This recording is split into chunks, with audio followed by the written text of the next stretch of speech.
1945. Bonsoir à tous, bienvenue à cette nouvelle édition du 1945 sur C-Direct. Une salutation spéciale à nos téléspectateurs qui nous suivent depuis Pointe-Noire. Voici les principales informations de ce 3 octobre 2024. 1945. Commençons ce journal avec une information majeure. Le ministère des Industries minières et de la Géologie a organisé les 1er et 2 octobre à Brazzaville en partenariat avec le Programme des Nations Unies pour le développement PNUD, un atelier de formation, de sensibilisation des 25 entités d'exploitation artisanale à petite échelle au processus de formalisation des petites et moyennes entreprises en République du Congo. Jude Maïngidi nous en parle. Les 1er et 2 octobre, le ministère des Industries minières et de la Géologie, en partenariat avec le PNUD, a organisé à Brazzaville un atelier de formation pour les 25 entités d'exploitation artisanale à petite échelle. L'objectif principal était de sensibiliser les participants sur l'importance de la formalisation des PME en les fournissant des outils et connaissances pratiques pour se conformer aux réglementations. Les sessions ont abordé les enjeux de la formalisation, les étapes administratives nécessaires et ont inclus des ateliers pratiques pour aider les participants à élaborer des plans d'action. Les résultats attendus incluent une meilleure compréhension des processus de formalisation, la création d'un réseau de soutien et un engagement accru envers le respect des normes du secteur minier. Cet atelier vise à renforcer un secteur minier durable et formel en République du Congo. Jude Maïngidi pour le compte de C-Direct.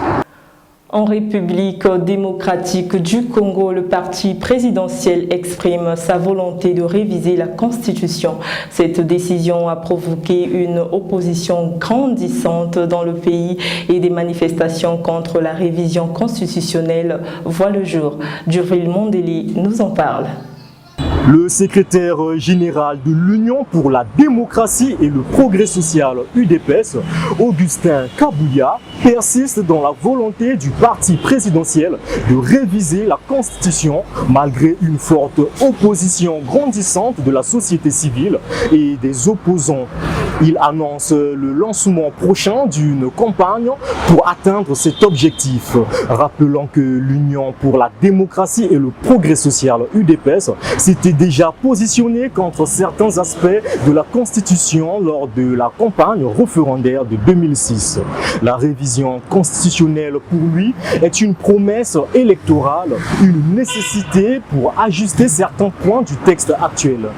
Cette démarche rencontre une forte contestation des opposants politiques selon Claudel André Loubaya, figure de l'opposition. Cette initiative est une tentative de pérennisation du pouvoir de Félix Tshisekedi. C'était Durville Mondele depuis Brazzaville pour C-Direct.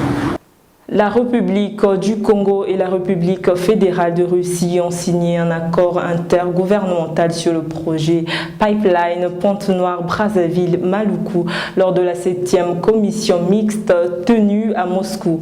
Une fois de plus, Durville Mondeli nous donne plus de détails. Le ministre de la Coopération internationale et du partenariat public-privé, Denis Christel Sassou-Nguesso, et le vice-ministre russe de l'énergie, Pavel Sorokin, ont signé un accord à Moscou, en Russie, accord sur le projet de pipeline Pointe-Noire-Brazzaville-Maluku, concrétisant l'engagement des deux nations dans ce projet stratégique pour l'acheminement des hydrocarbures lors de la 7e commission mixte Congo-Russie tenue à Moscou. Outre cet accord, le secrétaire général de la Société nationale des pétroles du Congo et le directeur général de Congo ont conclu un accord prévoyant la création d'une entreprise en charge de la mise en œuvre du pipeline tout en favorisant la coopération technique et opérationnelle des deux parties. C'était Durville Mondele pour C-Direct. Lors de la cérémonie d'ouverture de la deuxième session ordinaire de l'Assemblée nationale de Côte d'Ivoire, le président de l'Assemblée nationale de la République démocratique du Congo, le professeur Vital Kamerhe, a adressé un message fort aux nations africaines et à la communauté internationale. Devant un parterre de députés, de sénateurs et d'invités, il a salué les avancées de la Côte d'Ivoire tout en attirant l'attention sur la situation sécuritaire alarmante dans l'Est de son pays, la RDC. Reportage de Maria Moutoualé.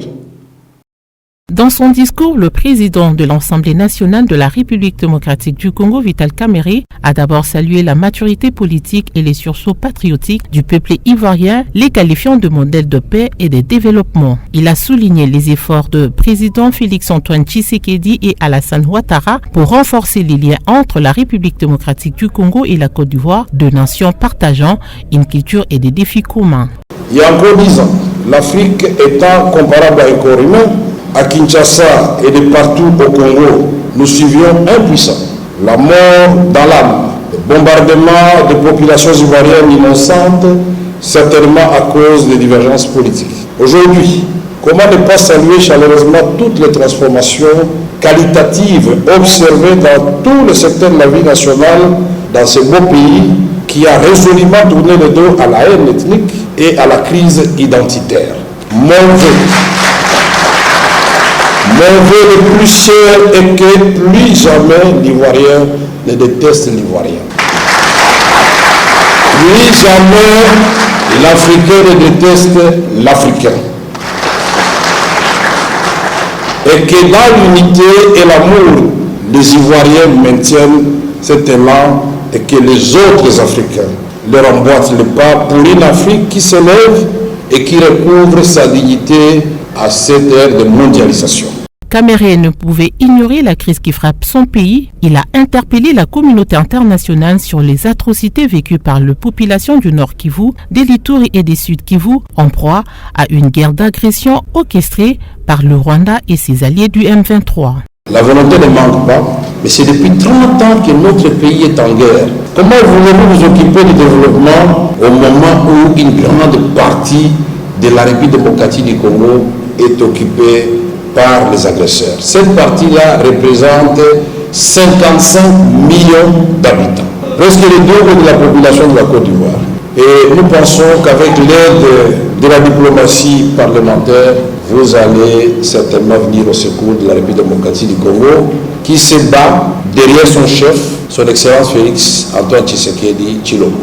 Le speaker de la Chambre basse du Parlement de la République démocratique du Congo a également exhorté le pays africain à travailler ensemble pour surmonter les crises en insistant sur l'importance d'apporter des solutions africaines aux problèmes du continent. Son discours acclamé par le député ivoirien a été suivi d'un appel solennel du président de l'Assemblée nationale ivoirienne, Adama Bictogo, à la solidarité envers la République démocratique du Congo, soulignant l'importance de soutenir le pays face à cette situation d'agression. La ville de Mbuji-Mayi, dans la province du Kasaï oriental, se distingue par des avancées significatives dans ces domaines essentiels grâce au ministre des Ressources hydrauliques et de l'électricité, Teddy Luamba. Suivant ce reportage de Mercis Mayangila. Mbuji-Mayi, situé au Kasaï oriental, connaît une amélioration significative de son approvisionnement en électricité. La ville est désormais reliée à la nouvelle sous-station électrique de Bipemba, ce qui a permis d'augmenter les taux de desserte en électricité grâce à une ligne de la centrale Toudi-Toubidi. Dans le même temps, l'usine de traitement d'eau de la Régie des eaux fonctionne efficacement, fournissant en eau potable sans interruption à la population 24 heures sur 24, 7 jours sur 7. Actuellement, la capacité installée de cette usine est de 3150 mètres cubes par heure. Cette avancée est d'autant plus importante que Mbuji-Mayi avait souffert d'un manque d'approvisionnement en eau potable durant les 3 dernières années. L'engagement du ministre des Ressources hydrauliques et de l'électricité, Teddy Luamba, a été déterminant dans ces processus. Sa volonté de rétablir ces services essentiels témoigne l'engagement du gouvernement en faveur du bien-être des habitants de Mbuji-Mayi. Ces rétablissements est perçu comme une étape majeure vers une meilleure qualité de vie pour la population. Avec un message simple en 2024, l'importance du dépistage précoce, du soutien aux patientes et de la recherche. La campagne Octobre Rose est une occasion de sensibiliser sur la lutte contre le cancer du sein. La République du Congo, via le ministère de la Santé et de la Population, ainsi que le programme national de lutte contre le cancer et des organisations locales, ne sont pas restés en marge de ce mouvement. Les explications avec Tresh Makaya. Le mois d'octobre est marqué par de fortes mobilisations à travers le monde pour la lutte contre le cancer, étant un véritable problème de santé publique, puisque le cancer reste l'une des maladies la plus fréquente chez la femme. Pour le cancer du sein, l'autopalpation reste un geste simple pour prévenir du cancer du sein, mais ne se substitue pas à une visite régulière chez un gynécologue ou un médecin pour une mammographie. La campagne de cette année souligne l'importance du dépistage précoce, du soutien aux patientes et de la recherche. En République du Congo, Octobre Rose est célébré sous le signe de la sensibilisation et du dépistage précoce au cancer du sein et du col de l'utérus en vue de prévenir ces pathologies. C'est donc dans cette perspective que des organisations locales, en collaboration avec le ministère de la Santé et de la Population et le Programme national de lutte contre le cancer, organisent une marche, une campagne de sensibilisation et une campagne de dépistage gratuite du cancer du sein et du col de l'utérus à l'hôpital de référence de Bakongo du 14 au 18 octobre 2024 de 8h à 14h, car un dépistage précoce est un char de guerre pour combattre cet ennemi qu'est le cancer. C'était Tresh Makaya pour C-Direct. Dans le cadre de la responsabilité sociétale, la société commune de logistique S-Log a apporté des kits scolaires aux orphelinats Notre-Dame de Nazareth, Bon Pasteur et Yambanga ce 30 septembre. Un don sincère permettant aux enfants orphelins de renouer avec la rentrée en cette nouvelle année scolaire 2024-2025. Destinée Milandou nous en dit plus. Le 30 septembre 2024 à Brazzaville, la société commune de logistique S-Log a remis des fournitures scolaires aux enfants des orphelinats Notre-Dame de Nazareth, Bon Pasteur et Yambanga à l'occasion de la rentrée scolaire 2024-2025. Cette initiative s'inscrit dans le cadre de sa responsabilité sociétale visant à soutenir l'éducation des jeunes en situation de vulnérabilité. Les fournitures offertes comprenaient des cahiers, stylos, crayons et sacs à dos. Les responsables des orphelinats ont exprimé leur gratitude pour cette aide qui améliore le quotidien des enfants. S-Log réaffirme ainsi son engagement envers la communauté et sa volonté de participer au développement éducatif et social en République du Congo. Cette action démontre l'importance de l'engagement des entreprises dans des causes sociales essentielles. C'est ici que s'achève cette édition du 1945. Merci de nous avoir suivis. Nous vous donnons rendez-vous demain à la même heure avec le même plaisir. Excellente soirée à tous et bonne suite des programmes sur C-Direct.